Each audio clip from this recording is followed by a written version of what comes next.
Mbote bandeko balandia les avertis boza kolanda biso bisika nyonso bozali kolo apambola bino abondamment pour le temps oyo tokopase na bino na message oyo ya semaine oyo susu nde tolobi chaque fois toza kozonga na ba message oyo kosunga yo ozolanda biso comme tolobaka toteaka mutu moko pona biso soki mutu moko a comprendre message oyo eke ye pe na tour na ye atei batu mususu to apesi batu mususu ba comprendre yango musa na biso esalami. Alors c'est important de comprendre que yo oyo ozui grâce à kolanda biso et ezali hasardé nzambe alobaka tantôt d'une manière tantôt d'une autre. Donc ce qu'ozui grâce ngolu ya kolanda biso na moment oyo ezali hasardé landa vidéo oyo tina suka tango koma na suka so ba question ezali otuna biso so ba question ezali te ozui vidéo o partager na baninga mususu pour bango pe bazala ba bénéficiaire bango pe ba bénéficier n'est-ce pas na grâce oyo pe ozui. Bomoni titre tolobi ne vous conformez pas au siècle présent. Elin koloba nini que cela signifie ne vous conformez pas au siècle présent. Bozala bato yote boza kolanda makambo to mona na mokili.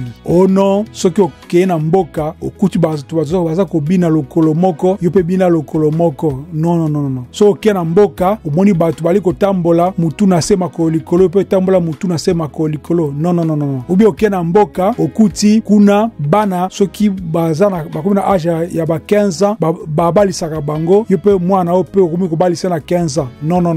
Ou bien okei na musala na bino balobi que chaque samedi bata misala bakendaka boîte pona bakende kobina pona ba se défouler okei na kati ya loenge wana. Non.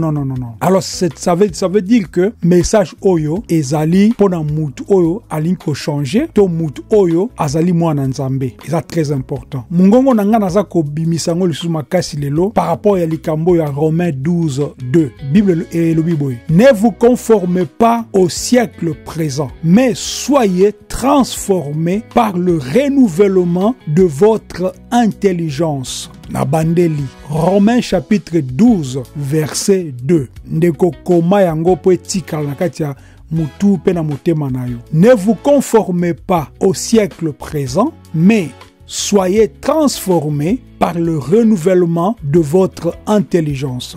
Parole oyo ezali conseil te. Parole oyo ezali ordre. Ezali baza kopesa yo ordre. Ngana benyango même c'est un ordre spirituel de ne pas te conformer au siècle présent. 2 Corinthiens chapitre 6 verset 17 le Bible.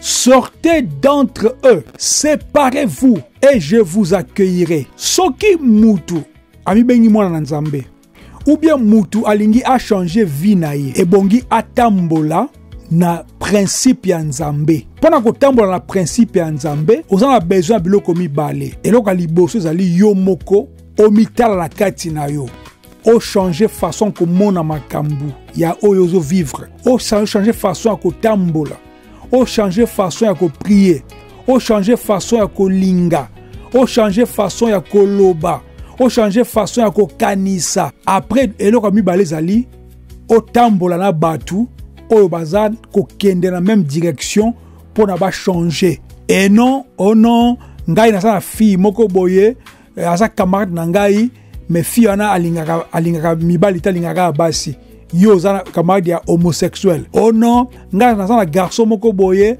azali camarade na ngai toyokanaka na ye bien masa homosexuel. Non. 2 Corinthiens 6 17. Sortez d'entre eux, séparez-vous et je vous accueillerai. Nzambe akoyamba yo, Nzambe akondima yo soki o se séparer na mokili. Nzambe akondima yo soki o se séparer na batu ya mabe. Nzambe akoyamba yo soki omi pesi na ye. Tozo vivre na kati ya mokili moko oyo eza ekomi tellement bizarre. Mabe ekomi maquillé na malamu, mensonge ekomi tolérance. Place babenga donc nzoto zo benga liberté soki mutu aza koloba aza kosala makambo na babi tika ya vivre eza vie na ye tika ngana vivre na yebi lobi te tika ngana vivre lelo po lobi eza yanga te sadi mutu andimi na ye asala mabe chaque jour po ayebi ke lobi eza ye te mazo bosana que derrière chaque mabe ozo sala conséquence dango pe ezalaka. Na pesa exemple, yo ozolanda ngai ndeko mobali, oza ndumba, olingi makambo ya basi, olembaka basi te, après oyo kosenga nzambe pardon, nzambe akolimbisa na ye yo. Mais okozwa pe maladi, okipe kobota bana o ondimaki te kobota, okipe kokota na kati ya surtout na kati ya ba monde ya bizarre. Pourquoi? Puisque la Bible dit que celui qui s'accouple, bien celui qui couche avec une prostituée devient un avec elle.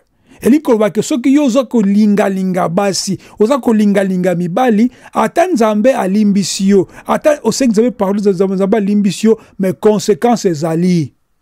Conséquences ezali.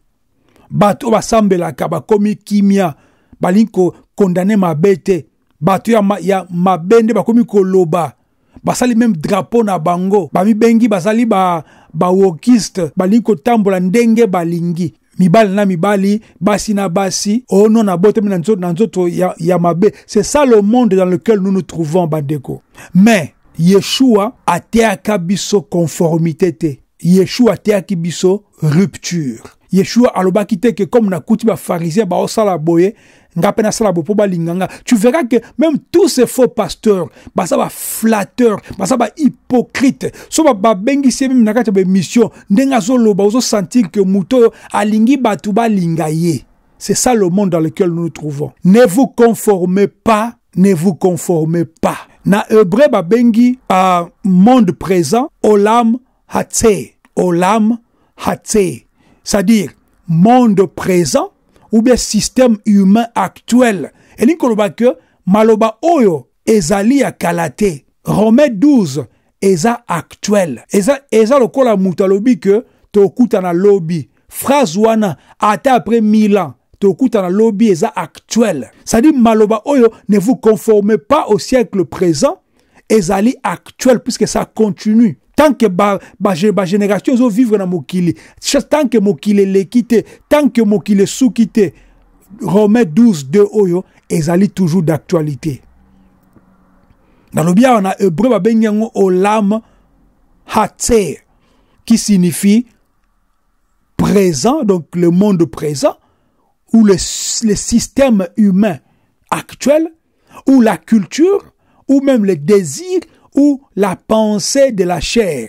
Na araméen ba bengongo même almadena elikoloba le monde d'ici bas, almadena le monde d'ici bas. Paul a lobi clairement lobi boye. Ne vous laissez pas modeler par le système. Ba changer binote. Oh, ça n'a problème te soki mobile la lati molo kwalitoi. Ça n'a problème te soki moi si a na ebité a vimbisi tolo na ye. Et ça n'a problème te soki mobile alingi basi misa tumine tant que moi si na ça n'est d'accord. Ça n'a problème te. Non. Ne vous laissez pas modeler. Ba changer bino et mécanicité. Ba changer bino vandalité. Ba changer bino kolinga nzambe ba changer bino ngote ba changer bino ba principe nzambe te. Monde oyo ezali vraiment bizarre. Ils ma bête tellement que soki botali on a œil moko spirituel pour comprendre que ma be o a Sodome na Gomorrhe commis multiplié par 1000. Na lobaka na message mo kala na lobi que ma be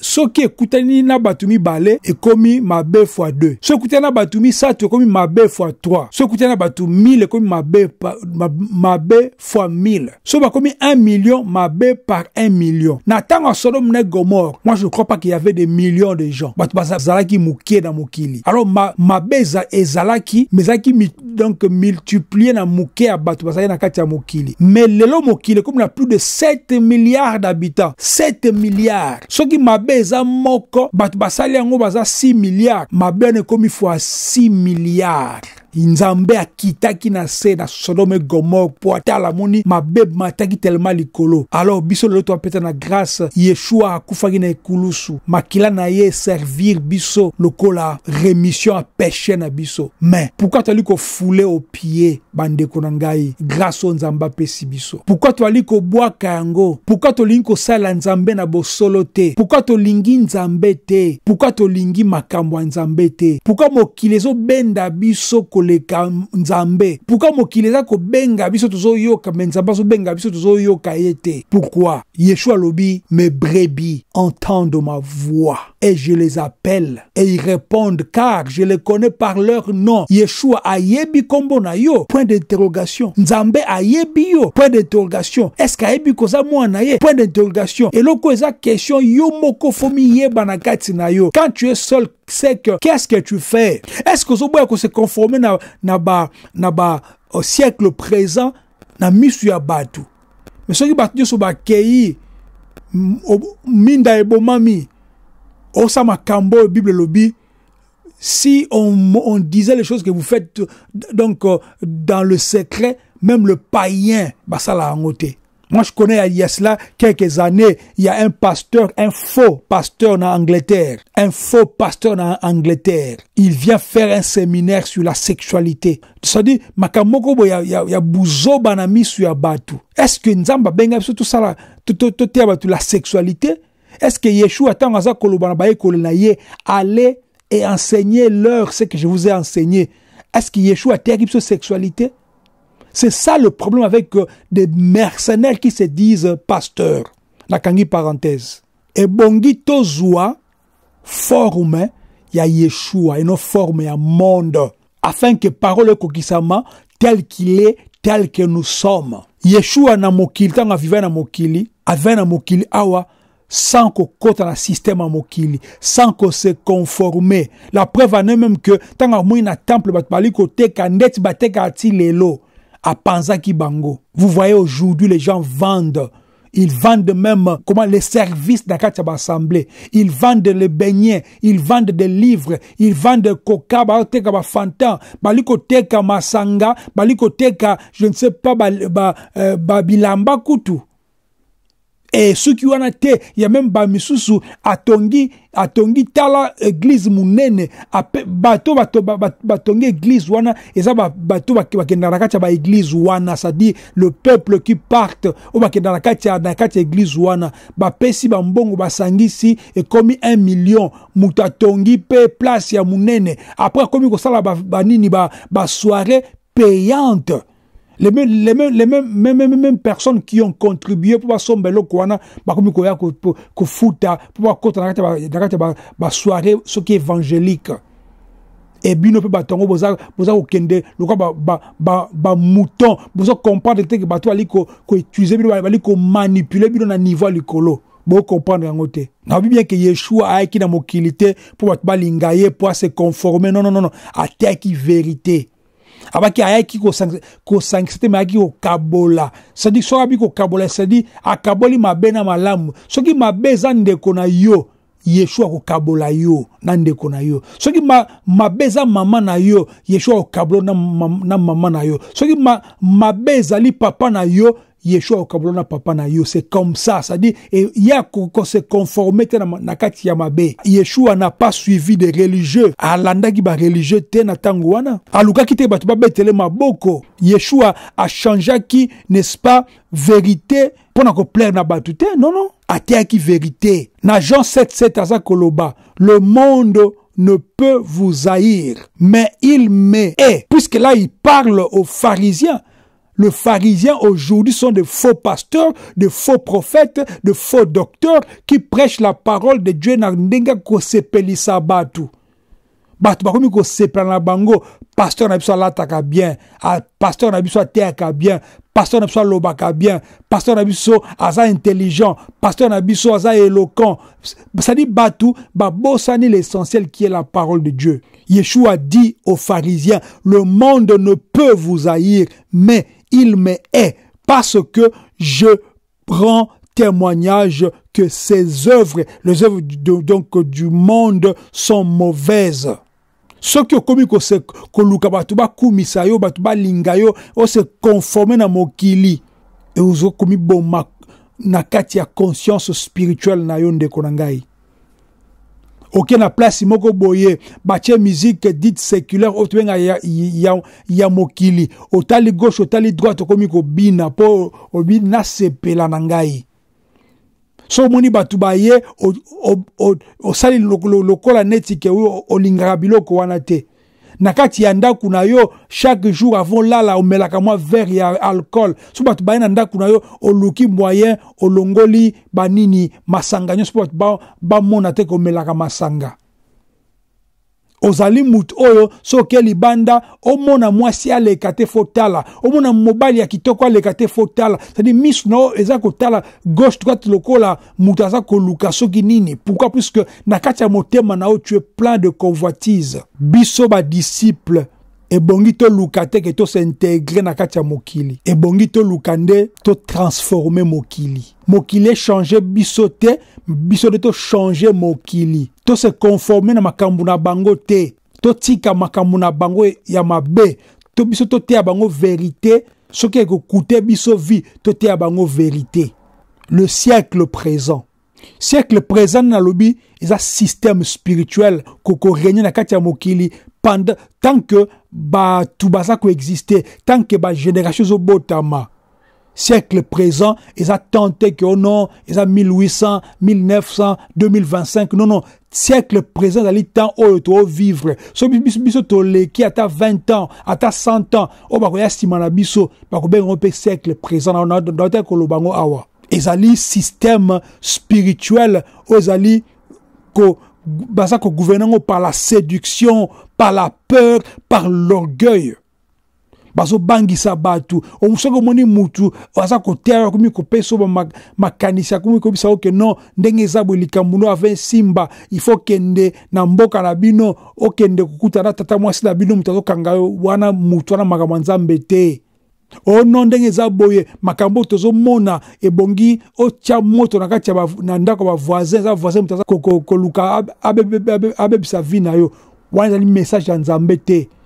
Yeshua ne nous a pas appelé ya kochira batu ba moto. Yeshua nous a appelé ya kolimbisa batu, ya kolinga batu, même batu ba inaka biso. C'est ça le message de Dieu. C'est ça le message de la vérité. C'est ça le message de Yeshua HaMashiach. Yeshua bengi système wana le prince de ce monde. Et ça dit ce système a un nom, le prince de ce monde. Dans Jean 12, 31. Esprit à siècle présent, ils ont poussé batu, ba adorer la performance. Na binaka bien, na embaka bien, na alataka bien, na tambolaka bien, na lobaka bien, mutalingi, même na kacha ba semblango, ba kochango lokola, ba chango na ba adorer, pona kolakisa, que non, oui, awa, na donc makambo vandi awa, ce n'est pas ça. Ce n'est pas ça.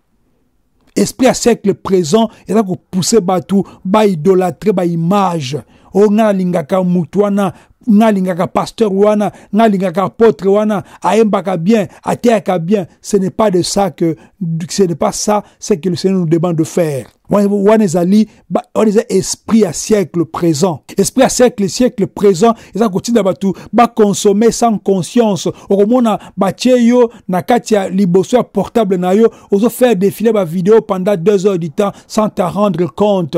On a consommer ma bêtise, au lieu de consommer ma cambia bien, au lieu de pesa yo kimia, au lieu de pesa yo mayele, au lieu de pesa yo sengo, au lieu de pesa yo bolingo ya batu. Yo so consommer kama kambo za katina te, surtout ba vidéo ya ba polémique de oyo lingaka.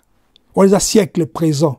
Siècle présent, ils ont poussé pe mutu ala spirituellement. Esprit na ils allaient faible, ils allaient tellement endormi spirituellement. Mais tant qu'on a un message de konangai, espoir et koufina noté. Yeshua so continue ko luka encore batu. O basa ko tambola contre courant, o bali ko tambola libanda ya système, o bali ko tambola libanda ya makambo to mwana kati ya mokili awa. Tozala ba reflet ya mokilité, mais tozala ba reflet ya royaume ya Nzambe. Soki mutu amoni yo amona ko za mwana na Nzambe. Soki mutu ayoki yo ko za mwana na Nzambe. Soki mutu atali yo atala ko za mwana na Nzambe. Tozala reflet ya mokilité o eleka kanango na kosala nga loka batu nyonso oza mutu nyonso te soza mwana nzambe lingo changer lelo ndeko vivre na contre-courant. Et le passage il y a Romains 12:2 continue le dit soyez transformés par le renouvellement de votre intelligence. Le mot grec awezali métamorpho outi elikoba changer de nature, changer la forme intérieure, katsinawe changer. Auto bengi repentance sincère. Et ça très important. Nzamba lingi teke tozala améliorer. Nzamba lingi tozala transformer na bandeli. Le Seigneur ne veut pas que tu sois amélioré, tu sois modélé. Non, non, non. Le Seigneur veut que tu sois transformé. Que tu sois transformé par le renouvellement de l'intelligence. Intelligence, pensée spirituelle, conscience renouvelée par l'Esprit de Dieu. Ce n'est pas l'intelligence, il y a kotanga français malamu, to anglais, to lingala, c'est pas to allemand malamu, c'est pas ça, cette intelligence. C'est ici, il s'agit, il y a kozala, n'est-ce pas, kozala na pensée spirituelle, kozala na conscience renouvelée par l'Esprit Saint. Yeshua ebisi Nicodème na Jean 3:3 ebisi. Si un homme n'est né de nouveau, il ne peut voir le royaume de Dieu. Donc, autrement dit, tu ne peux pas être conformé au monde et appartenir au royaume de Dieu à la fois. Et aussi, m'batte, soit l'un, soit l'autre. Tu ne peux pas marcher dans la chair et prétendre porter la gloire de l'esprit. Non, non. Ce qui soit tu marches dans la chair ou tu marches dans l'esprit. Puisque les deux, de toute façon, les deux ne cohabitent pas. Et tant à mon côté, tu dois choisir ton modèle. Le monde ou le Messia. Tu dois choisir ton modèle, mon frère, ma soeur.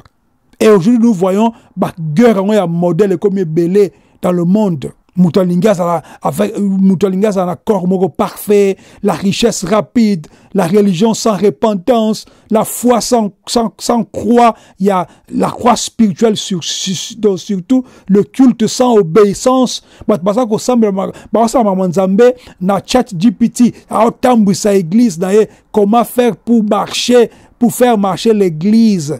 Astaliango, point 1, boye, point 2, boye. Atambouissa, église, selon l'esprit, qui censé tambouissa église, ya tambouissa église, selon l'intelligence artificielle. Pourquoi? Puisque, as un homme sans intelligence, son intelligence ne pas renouvelée. Yeshua dit dans Luc 9:23, le biboye. Si quelqu'un veut venir après moi, qu'il renonce à lui-même. Et c'est pas fini.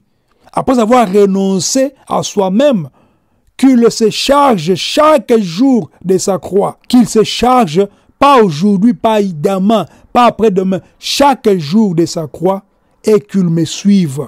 Ce n'est pas le monde qui doit te façonner, mon bien-aimé, ma bien-aimée. C'est la parole de Dieu qui doit te façonner. Les disciples de Yeshua est une contradiction vivante face au siècle. Ya lelo soza mwana nzambe makamunyo sto mwana lelo oyo okoza d'accord nango te mwana nzambe alingaka place bato bomukili balingaka te mwana nzambe apardonaka place bato bomukili base vengeaka mwana nzambe avanda akimia place bato baliko se vanter mwana nzambe akabaka place bato bomukili baliko amase baliko bomba yo pasteur kozana mbongo ebele na kati ya compte mosenga bato mbongo chaque dimanche yo pasteur kozana mbongo ebele na kati ya compte mosenga bato badim chaque dimanche un jour okufa kotika biloko wana nyonso mwana nzamba sambelaka bisika bato baza ko se moquer au moins likambo ya mabe pa ndeko na yo sambela pona ye ko se moquer na été c'est cela ne pas se conformer soko sali yango boye c'est dit tu te conformes pas tu fais au fait le contraire de ce que le monde t'offre. Alors des fois il y a aussi des signes de la conformité spirituelle c'est-à-dire bato musu bali ko se conformer. Danger dans le danger du siècle les anines. Bachanjaka makambu na kimia nyonso. Quand tu tolères ce que Dieu réprouve. Oh non, nzamba lobaki boye mais. Ça dit tu prends vraiment le langage du diable. Est-ce que Dieu a réellement dit comment luka ba hébreu comment luka ba araméen comment luka ba ko expliquer ngo na grec pona kaka o meka ko bimisa likambo wana ekoma likambo malamu na misu ya bato. Quand tu cherches à plaire aux hommes plus qu'à Dieu, c'est ça le signe à se conformer dans mokili. Quand tu adaptes la vérité à la mode, oh non, oui, certes, kala, ezalaki, eza impossible, au monde, mobali babalani, mais les lois, makambo changé. Les gens commencent, même, yakobal sabatu, homosexualité, comme même na kati assemblée dite chrétienne. Ah, na kati Allemagne, ah, ezali, na France ezali, na Suisse ezali, na Belgique ezali, votant le coup la loi, que batu, na droit, que moi si, qui n'est pas pasteur, qui n'est pas dans la église, mobile qui n'est pas pasteur, qui n'est pas dans la église. Ils ont fait ça comme une loi, ça dit un principe, ça dit ces églises-là, et ça, église, comme en faire, pourquoi? Puisque ils se sont compromis, se conformer selon Mokili. Olobengango li sumo ko bengo za erreur. Mutasa li sumo lobi non a sal ne ka erreur. Et ça sous li sumo te commis erreur. Comme ko changer ba vocabulaire. Ce que zo mona biloko na kati na yo, to na kati ya mutu moko zo mona makamba bongo, c'est ka comme ja ko se conformer. Mais Yeshua lobi nini? Bima na kati wana mon peuple. Sors d'elle mon peuple. Apocalypse 18:4. Bato bazo ko boya ko se conformer na siècle présent, bako yina bango, bako mépriser bango. Bako rejeter bango ngana yebi ndeko moka epsingai mais frère yo poko mi compliqué depuis ngana na yebaka yo soki to sala musique ensemble ngana yebaki yo o sala banini ba design ngana yebaki yo sala bona mais communion baza ko oza ko boya c'est-à-dire batu bakondo ko mépriser yo puisque changer façon ko mona makambo ya Nzambe. Mais soki batu bakomi ko mépriser yo bakomi ko rejeter yo Nzamba ko mona kati ya gloire na ye. Jean 15:19 lobi na biso, si vous étiez du monde, le monde aimerait ce qui est à lui. Mais parce que vous n'êtes pas du monde, le monde vous est. Mais comment yo lingi bato mukiliba linga yo? Comment un musicien moko boy soi-disant pasteur, musicien, soi-disant ya gospel, a lingi kozana ba camarade na ye, saka bato saka musique ko to benga musique séculaire ya mokili. O ezako let sa bana basi à moitié nu, ye muta bongo de camarade na ye. Pas ça ko banga ko boya ko lobake non ye azali ndeko to côté ye peut-être mais 3 années place morte puisque le ténèbre et la lumière ne peuvent pas cohabiter. Il n'aura pas le courage de le faire puisque asa flatteur puisque alingi batuba lingaye. Mais Yeshua lobi na biso que si vous étiez du monde, le monde aimerait ce qui est à lui. Donc c'est que ceux-là qui se disent chrétiens, si le monde t'aime, c'est que tu es du monde.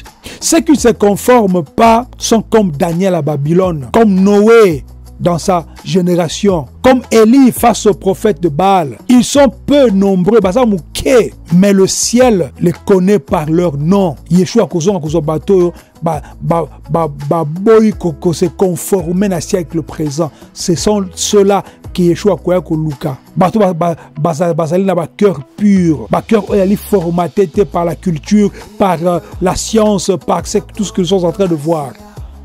Mais bateau bazali marqué par son esprit.